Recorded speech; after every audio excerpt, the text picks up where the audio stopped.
अपना ध्यान देश की तरक्की पर लगाइए, देश को आगे बढ़ाने पर लगाइए। बेटी बेटी होती है, हिंदू की हो, मुसलमान की हो, सिख की हो, ईसाई की हो, उसकी इज्जत के साथ खिलवाड़ मत कीजिए, गुंडागर्दी मत कीजिए।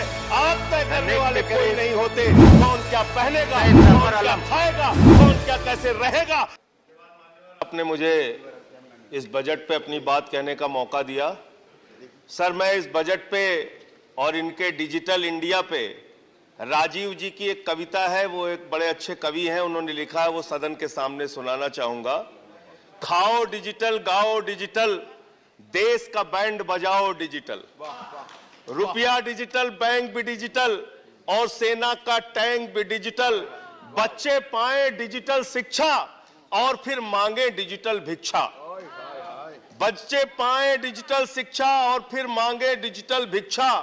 डिजिटल डॉक्टर, डिजिटल गोली, डिजिटल ईद और डिजिटल होली, डिजिटल सड़क पर डिजिटल कार, डिजिटल संसद और सरकार, डिजिटल खेत में करो किसानी, डिजिटल खाद और डिजिटल पानी, डिजिटल दूध और डिजिटल गाय, डिजिटल चीनी, डिजिटल चाय, भर के खाओ डिजिटल रोटी और फिर कर दो डिजिटल पोटी।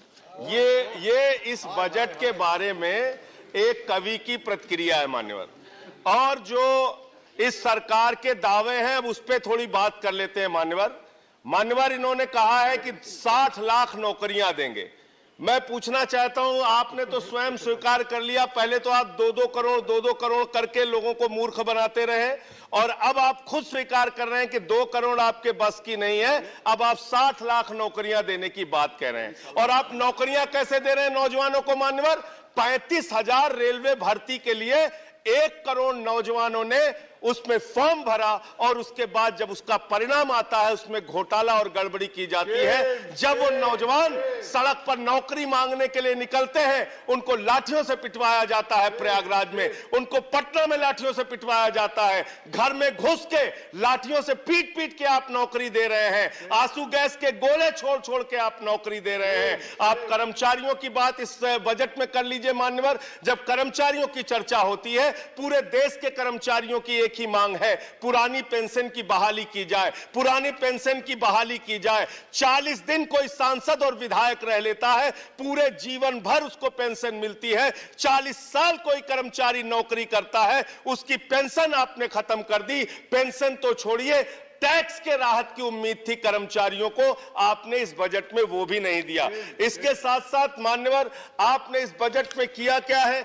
22 तक सबको घर देने की आपकी योजना थी। वो 22 तक घर देने की योजना भी पूरी तरीके से जमीन पर उतर के नहीं आई, वो भी फेल साबित हुई। जब आपसे पूछा जाता है सरकार की उपलब्धि क्या है, सरकार की आमदनी क्या है, आप सीना ठोक के कहते हैं अरे हमने तो आमदनी बढ़ा दी, देश का एयरपोर्ट बेच दिया। फिर आपसे पूछा जाता है कुछ आमदनी बढ़ी क्या सरकार की, कहते हैं हाँ हाँ बिल्कुल बढ़ा दी, Steel Authority of India Limited बेच दिया, कोल इंडिया बेच दिया, बीपीसीएल बेच दिया, एलआईसी बेच दिया, बैंक बेच दिया, पोर्ट बेच दिया, सब कुछ बेचने का काम किया। ये आपका मेक इन इंडिया है, ये आपका डिजिटल इंडिया है। मानवर, मैं खत्म कर रहा हूं मानवर। मैं मनरेगा की आप बड़ी पीठ थपथपाते हैं अपनी, मनरेगा की चर्चा बहुत होती है। मनरेगा का बजट आपने खत्म कर दिया, खाद की सब्सिडी आपने कम कर दी। इसका मतलब जो गरीबों को अन्न देने की योजना है, वो भी योजना एकमात्र आपकी दिखावा है और मार्च के बाद गरीबों को अनाज हिंदुस्तान में मिलना बंद हो जाएगा। अंत में आपके माध्यम से एक ही सरकार से अनुरोध करना चाहूंगा कि अपना ध्यान देश की तरक्की पर लगाइए, देश को आगे बढ़ाने पर लगाइए।